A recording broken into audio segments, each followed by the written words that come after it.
Suppose if I suppose if you see a car for the first time and you apply science to the car, and you analyze the car.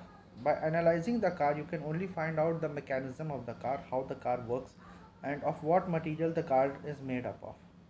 But just by analyzing the car, you may not find who created the car. This is what science does. This is the scope of science actually. That science only tells you how something works. It does not answer the question who created it. Now, just because science does not answer the question who created it, that doesn't mean that there is no that doesn't mean that nobody has created it. You have to move away from science, or maybe apply a little of common sense and just ask the person uh, who created who created the card. Similarly, uh, for God, to know about God, you don't have to uh, ask the science, because science is only limited to the physical phenomena of nature.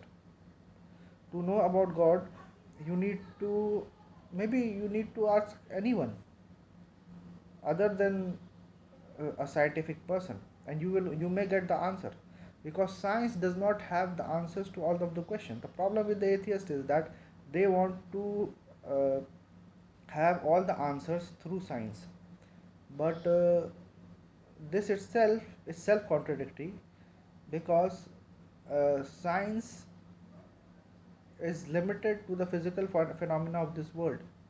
Science is not applied everywhere. It's a very good tool. I'm not against science. It's a very good tool, but science is not applied everywhere. Just like in this case, that you by analyzing the car, you may not know who created the car.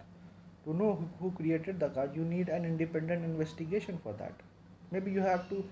Maybe it's as easy as asking the person who is near the car, or who is asking the person who is in the showroom, or that who created the car. Maybe that the creator is not present at that time.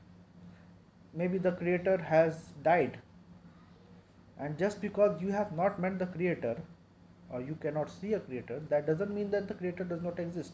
The car itself proves that the creator of the car exists. This is common sense. This is not rocket science, this is common sense.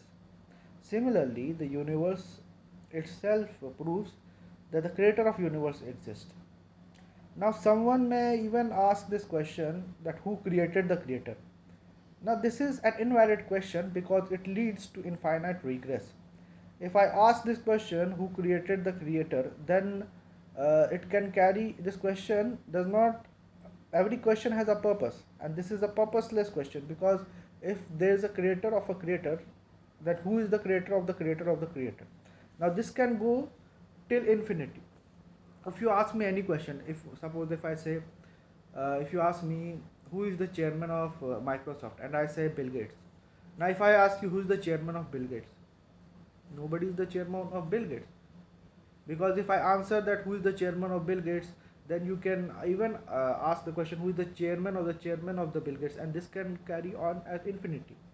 And this at infinity does not exist in this universe actually. If I say there's an infinite amount of balls in a room, and if you take two balls from it, how much is left? There is no answer to it. I know infinity exists in the mathematical world, but in this world, infinity does not exist. Even the universe has its age. So this actually proves that universe is not eternal.